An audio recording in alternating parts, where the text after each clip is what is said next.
Hey there, budgeteers. Are you ready to unlock the power of each payday and take control of your finances like a boss? Introducing the Payday Power Planner from New Money Habits. This isn't your average budgeting tool. Oh no. With the Payday Power Planner, you'll harness the unique rhythm of your paychecks to supercharge your financial game. Say goodbye to the confusion of monthly budgets and hello to the clarity of every payday. You'll know exactly when money is coming in and when it's going out, giving you the edge you need to stay on top of your finances. But that's not all. With the Payday Power Planner, you'll easily spot whether you're rocking a surplus or facing a deficit. Armed with this knowledge, you'll make informed decisions that set you up for financial success. It's time to transform your relationship with money and create the new money habits you need to achieve financial freedom. Get your hands on the Payday Power Planner from New Money Habits today and start making every dollar count. Don't let financial stress hold you back. Create a better plan for your money and seize the power of your pay period and thrive with the Payday Power Planner. Visit newmoneyhabits.com now to grab your free copy and unleash your financial potential. On this episode of the New Money Habits podcast, I sit down with my partner and co-founder of New Money Habits, Maria Casillas, to discuss what it means to relapse with debt. What's up, budgeteers, and welcome to the New Money Habits podcast. I'm your host and one of the co-founders of New Money Habits, Coach Nino Villa. Today on the New Money Habits podcast, we're going to discuss the 6 stages of change and how to find hope when you relapse with debt. If you have any questions, be sure to hit us up on social at New Money Habits and follow us on your favorite podcast platform, or tell your smart speaker to play the latest episode of the New Money Habits podcast. If you want to help out the show, consider leaving a 5-star rating and review. We cannot thank you enough for leaving those 5-star ratings and reviews. They truly help us to spread this message of hope to people looking for a better plan for their money. Now let's get into today's episode. Welcome back, Maria. Thank you so much, Nino. It's a pleasure to be here again. Always excited to have you with us, and wanted to take a beat at the beginning here and make sure that our listeners know who you are and a little bit about you. I know in my intro promo, they hear Maria, one of the other co-founders of New Money Habits, but I wanted to take a moment just to have you introduce yourself to the listeners so that they know who is this incredible voice that we keep hearing. Oh, that's really nice of you to say. Do they know that I'm the bridge of New Money Habits or just one other member? That's a great story to tell. No, I don't think I've ever told the story about how you are the bridge that made New Money Habits happen. Well, of course, I'm kind of kidding about the whole bridge thing, but I do know that your listeners don't know this about us. I do believe that our partnership is providential. And what I mean by that is that God kind of started putting the stepping stones in place long before we ever got together. And we share a common friend, and we didn't know that we shared that common friend, somebody that you went to church with, somebody that I met at one of my kids' schools. And we would always we'd always get together and we would always talk about just a gamut of things.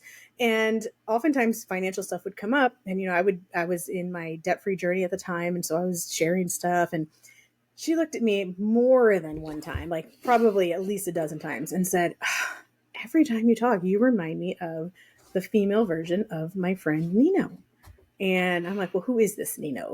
And she's like, oh no, he's a great guy, because I didn't know who you were. I was like, yeah, he's a really great guy, and he does a lot of the same stuff. And every time you talk, you remind me a lot of him. And okay. And so I was able to kind of store that in my brain, but I didn't think a whole lot of it until fast forward, I don't know, years later, I think. And I had been going to the library for our EON, which is Entrepreneurial Outreach Network, and had been going there for a little bit. And then I stopped because my daughter, I had a child at 40, which I wasn't necessarily expecting.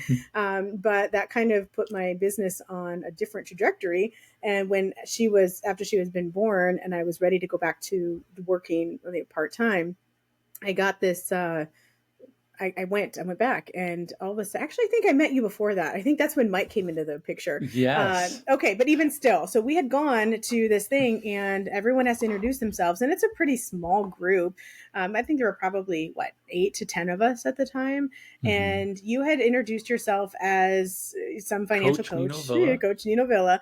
And living paycheck to paycheck sucks. Because yes, and I remember going, I wonder. I wonder if that's Nino. And when I went up to you and introduced myself, I'm pretty sure that I introduced myself. I said, I think I'm the female version of you. And the look on your, at first, I think I asked if you knew our mutual friend, and you said yes. And then I said, I think I'm the female version of you. And you're like, okay, like, who is this crazy person? And that's kind of how all of that started. Like, just, I was able to know who you were. I felt like I knew you already because I had heard all of the stuff about you. And then fast forward to when I had my daughter, and I had gone back to Eon, and you at that time weren't going. Correct. That's how that part went. And this is years ago now. And then I happened to meet Mike at one of them, and he introduced himself. And, I think a lot of times in our arena, I know this is not for coaches, but those of you who are out there listening, there are so many coaches out there now. And I think oftentimes coaches start to get really competitive with each other. They see each person as being their competition. And I just was not in that mind space. I believe that there are a lot of coaches out there, but there are a lot of people who need what we have to offer. And I think that we are built so differently that I'm not going to be a good coach for somebody, but I'm going to be the best coach for somebody else. And so with that in mind, I had kind of gone to Mike and just wanted to introduce myself. Like, we live in the same city. Maybe we could do something collaboratively. It wasn't to necessarily do business together, but just, collaborate on ideas and stuff. And I had a podcast at the time, and he listened to that, and we decided to go to coffee. So he got to know me a little bit. And when we met and we said, I think that we can do something. He's like, what do you think? I said, I think there's one other person that you need to meet. We need to bring one other person into this fold. And that was Coach Nino Villa. And so that's why I joke that I was the bridge that brought everyone together. But yeah, that was such a great opportunity, I think, for our minds to just join forces and serve even more people, because we are able to fill in each other's gaps and recognize that we have gaps. And that's just the truth of how things are. And so yeah, that's how I got to be partners with you and Mike. But outside of that, obviously you heard I'm a mom. I mentioned my fourth child. So I'm a mom of 4 girls. They are ages 20, 17, 11. I always have to second guess myself, and 5. So you can imagine the hormones that are going on in my family. Like, we have every stage of female hormones, and it's just insane sometimes. My poor husband, I don't know how he has stuck it out, but he has. And so obviously I'm also married. I've been married for about 22 years to the same man. And, there's been ups and downs with that, especially when it comes to finances. We've learned a whole lot about each other in the way that we manage money. He is the baby of 7 children, and I'm the eldest of 5. Wow. So we were That's raised. new information for me. Yeah. We were raised very differently. And so it's always very interesting to bring those different things together. And as you might have heard on one of our previous episodes, like, when you're trying to figure out your values and then join them with someone else, like, that's from experience that I am sharing that information, because it's just the way things are. And then I also am an entrepreneur at heart, and I oftentimes will put a lot of my own things on the back burner because I feel called to actually homeschool my little ones right now. And so I'm a homeschool mom as well. And I wish I could say that I do it all really, really well. I don't. I actually talk about my homeschooling as my Jonah moment, where God said, I need you to do this. And for 7 years, I'm like, you've got the wrong person. I cannot do that. I'm not made to do that. But as I have been working really hard to truly seek his will and then follow it, that's one of the things that 3 years ago I said, okay, I surrender and I'm going to do this. And if you want me to do it, then you need to help me through that. And so each day we trudge through that and try to figure it out. So that's me in a nutshell. I actually have a master's degree in counseling, and I've had that for many, many years now. And I only share that to let you know that I have had it on my heart to help people from like the time I was in high school. Like Mm, it was one of the things I knew I wanted to do. And so I went and did everything that society said you have to do in order to do that, to go and get the degrees and start the career and all of that. And then when I realized that that wasn't exactly how God wanted me to help people, then I was able to shift that and stay home for a little bit. So mm. that's me. Probably more Yeah. than you actually were hoping to hear today. No, I really appreciate it. And I just to fill in a couple of the not blanks, but like just even hearing you kind of recant how you, Mike, and I all kind of came together. It's not as if you and I stayed in touch after That's the true. introduction, and it's not as Yeah, if we were already collaborating on something. So correct. for you to even be thinking about me, um, you know, a year or two later, whatever that was, it is very providential, very like there's no other real reason other than you kind of knew who I was. You were compared as the female version, and I had heard it the other way, right? Like Oh, you're the that's male funny. version of my friend Maria, and so um, it astounds me because I was kind of I had stopped attending the entrepreneur weekly meetings, and I was kind of just forging ahead, and um, I just kind of you had reached out on my end. It kind of felt like out of nowhere, right? Because Hmm. again, it's not as if we were keeping in touch often. And met Mike and immediately realized Mike is who I want to be when I grow up. And, and then apparently we share a brain. It was just very easy, and also agreed. I saw it as an opportunity. I was so thrilled to start collaborating and working with people. I had been kind of doing it all on my own for my own coaching business, and it was like, man, this kind of gets to be a lot, and it's hard to stay motivated when there isn't somebody to kind of share the load, the good and the bad, right? Like the Hmm. the successes, but also the hard work. Um, and then it did not take long to realize you helped me to be a better coach because of the way you coach. I listen to you and I'm like, wow, there is just so much that I don't do with clients that would truly benefit them because I'm just a roll up the sleeves, get dirty. Let's just get down and dirty. Let's figure out what your income is, what your expenses are. Are you running a surplus, a deficit, debt elimination? What do we got to do? And I'm just like grinding with people. But that's how God has gifted me. I've been Yep. in corporate training since my mid 20s. And one of the pieces of feedback I always got was, well, you're not as charismatic and you don't put on a show like these other people, but when you're in this room teaching us, I learned so much. And I heard that over and over and over because I'm incredibly practical. It's what do you need to know and how do you go about doing it? And I just focus in that lane. But that doesn't mean that, like, when you bring kind of the psychology of like, why do you behave with money the way that you behave? That's incredibly beneficial. It's just not a skill set that I have. And so for us to be able to complement each other the way we do, this, I didn't mean for this to turn into a promo as to like why New Money Habits is what it is, but I'm so glad that our listeners are having an opportunity to understand, like, how did we form and how do we collaborate together and make this thing Yeah. work? Yeah, me too. And I also didn't intend for that, but I think it really is a testament to why it's important. And I don't think I've ever even shared this with you. But part of what I knew about Mike was I had been talking to a client of his that was, I'm going to use the word disgruntled. I don't know if that's the right word really.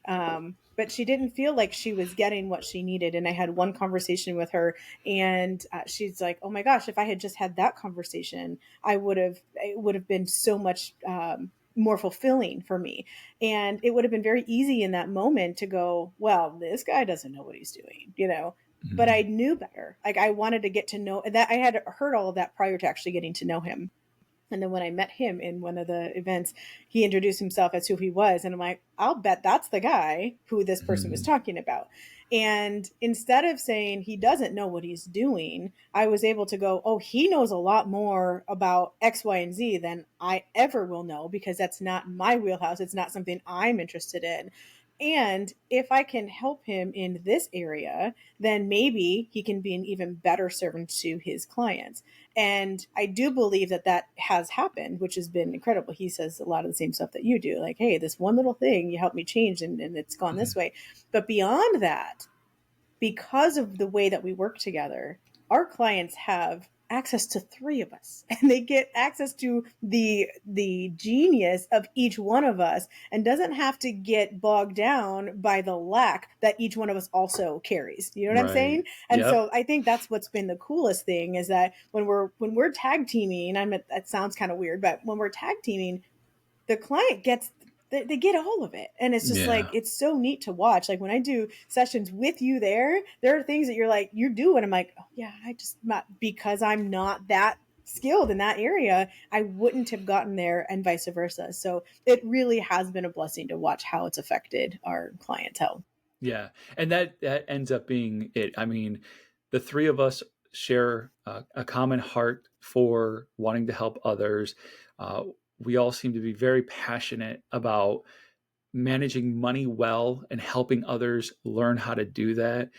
And to be able to do that the way we come together to do that, to really focus in on the behavioral aspect of it, but also the day-to-day, day in, day out. Like, I have clients calling me before buying decisions because they're like, Nino, all right, I need to bounce this off of somebody before I pull the trigger. And it's like, okay, let's talk that through.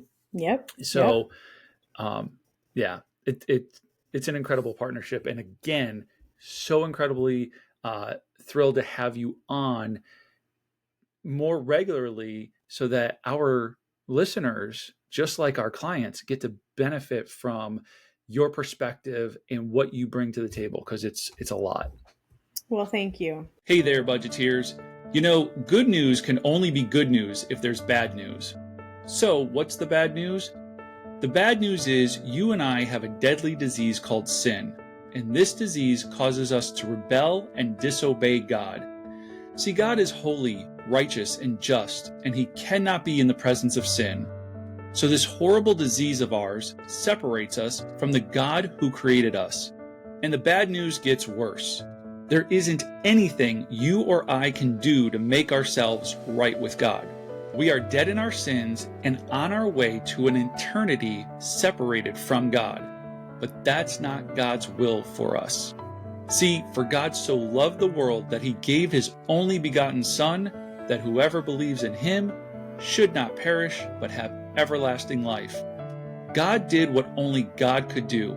He made a way for us to be reconciled to him through Jesus Christ. Jesus came into the world to save sinners like you and me. While we were still sinners, storing up God's anger against us for our rebellion and disobedience, Christ died for us. Jesus took the punishment that you and I deserve and have earned. Jesus is the substitute for your punishment and mine. Now, isn't that some good news? The word gospel means good news. The gospel of Jesus Christ is that you and I broke God's law, and Jesus paid the fine. When we place our faith and trust in Jesus, we get to experience God's grace and mercy. Our gratitude should turn us from our rebellious and disobedient sin toward God, seeking after him and his righteousness. When we do, God gives us a new heart and a new mind. Praise God for his goodness, and remember, God loves, humans sin, Jesus saves. All right, well, very excited to talk about breaking the debt cycle. So that's kind of the Mm, big idea. The big idea is, okay, breaking the debt cycle, but understanding that debt sometimes is a cycle. I'm guilty. I have paid off a ton of debt. I was still holding on to student loan debt. And in the meantime, I have gotten back into debt. But I've done it in a different way. And so what I've noticed is there's a trend of people who are getting out of debt, but then they find themselves back in debt.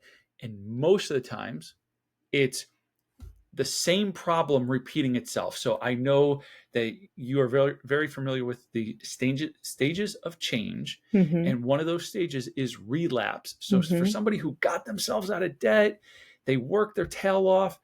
That's a huge milestone and a huge accomplishment, but they find themselves relapsing and they're in it again. And now they're inundated with shame and guilt and just like, how did I do this? I know better.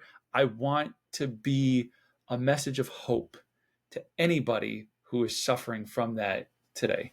Yeah. Wow. Okay. Well, that's a whole lot to talk about, and I am here for it. I'm glad that we're going to be talking about that. I do want to share with your listeners, though, like what this whole stages of change thing is. You Mm-hmm. just kind of threw it out there. I don't Yep. know. Have you ever talked about it on your show? I Would they don't be believe familiar so. with And it? even if I have, let's recap it. Repetition's always good. Okay, so I mentioned at the top of this episode that I have my master's degree in counseling. What I did not mention is that it is specifically in substance abuse counseling. So that only matters because that's why I know this information. I probably would not have gone seeking it out, especially when it comes to finances and money. Like what does that have to do with anything? But I actually came to financial coaching backwards. So my degree was in substance abuse counseling, and here I was, this ripe 22-year-old who basically had never smoked a joint in her life, and I was facing 60-some-year-old alcoholics, and they were looking at me, towering over me, going, "Hey, little girl, what do you think you're going to do for me? What could you possibly do to help me change this cycle that I have been in for 40 years?" And that was a little bit intimidating. I'm not going to lie about that. I mean, talk about walking into an arena where most people who are substance abuse counselors are actually also recovering addicts, and they have been down that path, and so they have something to quote unquote relate to, and so they believe that that's what made them the really great counselors that they were. And they figured that since I did not have that personal experience, there's no way that I could help anybody. And so what I did was I took that and I turned it around and thought, what can I actually do? How can I use this lack of quote unquote experience to my benefit and to the benefit of the client? And what ended up happening, is I was able to be very, very neutral when it came to what they were saying. I could actually Mm. listen to them to hear what they were saying rather than to respond with what I had done in my own life. Mm. So that is relevant today because I was able to then take that and say, okay, well, we have all of these people who are struggling with finances, and we've got a bajillion people out there who are saying, here are the few steps that you need to be able to do. And that was really great, except that most people were just listening to hear to respond to what they were saying with giving these particular ways to do it. Mm. And I thought, I can bring something different to the table. I want to hear what they're saying. I want to hear what's really happening for them. And I know that the whole money thing is really just a symptom of some of the other stuff that's going on. Okay, so that's how I came into financial coaching. And what I was realizing was it's all behavior. It's so much like substance abuse counseling, right? Like I realized, okay, we're doing a lot of the same things. We have a lot of the same reasons. And so I went digging back into my vault of information, and I was like, this stages of change thing it's supposed to be about smoking. That's what it was written for. I can tell you, it was Prochaska and Di Clemente. It was written many, many years ago. If you want to go look it up, you absolutely can. But it's so relevant to the way that we behave with money that I thought, let's pull it in. So that's why I think that you are familiar with those stages of change, and I think it's going to be important for your listeners to hear that as well. And there are 6 stages, and one of them is pre-contemplation. Next is contemplation. And then we have preparation, action, maintenance, and relapse. And so with those, we tend to cycle through them with any change. And oftentimes we don't even realize we're doing it. So pre-contemplation, actually, you can tell that you don't know you're doing it because the prefix pre is before and contemplate is to think about. So it really means before you're thinking about any change at all. It can mean that you don't even think you have a problem, or it can mean, yeah, I know I got a problem and I am just not ready to do anything about it. Like that's a legit state. So I tend to fall in that sometimes when it comes to chocolate cake. We've brought in chocolate cake into this conversation before. So yeah, there is this stage where like you're just like, nah, not going to worry about it. Most of those people are not ones who are listening to this podcast. There might be a couple, but most of them are not listening to Yeah, this if right they're now. anything like me and they know they had a tax mess that Mm, they needed to clean up, but wasn't ready to do it, that to your point, pre-contemplation, like I know there's an issue, I'm just not ready to face it yeah. as of yet. But thank God I have moved on from pre-contemplation. Yeah, oftentimes you'll see a lot of active avoidance in this particular stage. Like you're just kind of staying away from the things that you know are either going to try to help you do something different. So, like I said, there might be a couple people who are a little pre-contemplative. They're probably listening to try to prove us wrong. That's probably what they're trying to do. Oh, interesting. But there are probably more people who are listening today who are in contemplation. So contemplation is pretty simple. It just means that you are recognizing there are some things that are like not really aligned for you. They're causing maybe a little bit of heartburn at night. Maybe you can't sleep super well. And you're like, okay, there's probably something with the way that I'm spending that is making this happen. And so maybe it might be time for a little bit of change. I'm not really sure yet. So just contemplating, right? Mm-hmm. When someone's moved on from that stage, they recognize that there is a problem and they're ready to do something about it, but they have no idea what that looks like. You probably have a few people listening to this who are in that stage, probably the majority of people, honestly. And they're going, okay, I know I can't sleep at night anymore and I'm over it. I want to know what is keeping me up. What can I do to make it different? And how can I move forward through this? I don't know what any of those steps are. And those are the people who are in preparation. They need to know, they're trying to gather all this information. They're scouring the internet. They're looking for the podcast. They're saying, give me more information about how this is going to move forward so that I can prepare myself in order to make that change. But mind you, this is not technically action yet. It feels like it is because you're taking action. You're like going and looking for the stuff. But as we like to say here at New Money Habits, and I think Mike's actually the one who brought it up, this is when we're fixing to get started to get working on getting going, right? Like it's just like we're trying to convince ourselves that we're doing something, but we're Mm-hmm. really not. But it's preparing. We're preparing ourselves. So we're going to do something soon.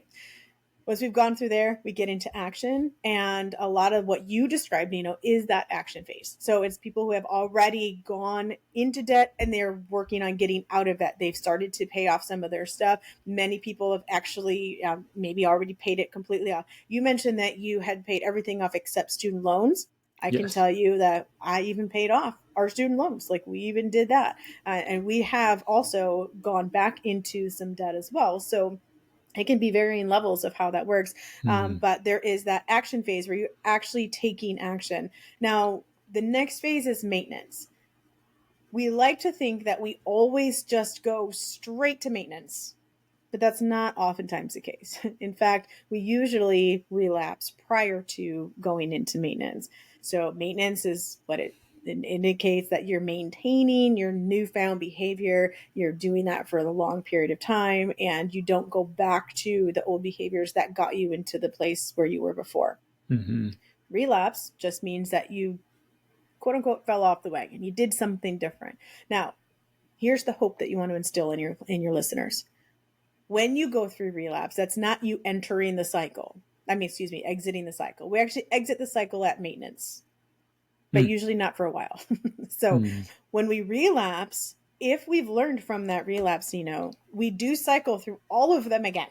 And I know that's like, well, what do you mean? We can't really go through pre-contemplation again. Well, I can tell you I have. If I've done something and I'm like, oh yeah, it's over. Like I just maybe I see how hard it was before and I'm not ready to do that again, but I still know it's a problem. That's still Mm-hmm. pre-contemplation. And then you cycle through them again. The good news is you can usually cycle through them much faster. on the subsequent times through. Hmm. Not always. Not always. If you decide that you're just going to stay in that relapse and you become hopeless and you just start to despair, you're not going to be running through those other stages very quickly. But Right. usually you'll run through them quickly. Okay, so that's just an overall view of what the stages are and how we end up using them. So back to your initial question, which was, how do you get somebody from relapse back into the stages? Is that what your question was? Yeah, because I'm trying to inspire hope into anybody who is relapsed. I see it far too often where people do find themselves out of debt and then all too easily find their way back into debt. Hey there, budgeteers. Are you tired of feeling like your finances are running the show? Well, it's time to flip the script and take charge of your money with New Money Habits Financial Coaching. This isn't your typical financial advice. New Money Habits is about empowering you with the knowledge and tools you need to make savvy money moves and build a solid financial foundation. Here's the deal. We're offering a free discovery session to kickstart your journey to financial freedom. Yep, you heard me right. Free. In this session, one of our experienced coaches will help you to pinpoint your financial goals and create a better plan for your money. We're talking about mastering your money mindset, picking up practical money management skills, and having someone to hold you accountable along the way. So, if you're ready to kiss financial stress goodbye and say hello to a brighter financial future, then schedule your free session today to create the new money habits you need to achieve financial freedom. We've run out of time for today's special episode of the New Money Habits podcast. Be sure to join us again next time when we continue our conversation with our special guest. Remember, if you have questions, you can hit us up on social at New Money Habits. Can't get enough of the show? Ask your smart speaker to play the next episode of the New Money Habits podcast. And please consider leaving a 5-star rating and review. They truly help us spread this message of hope to people looking for a better plan for their money.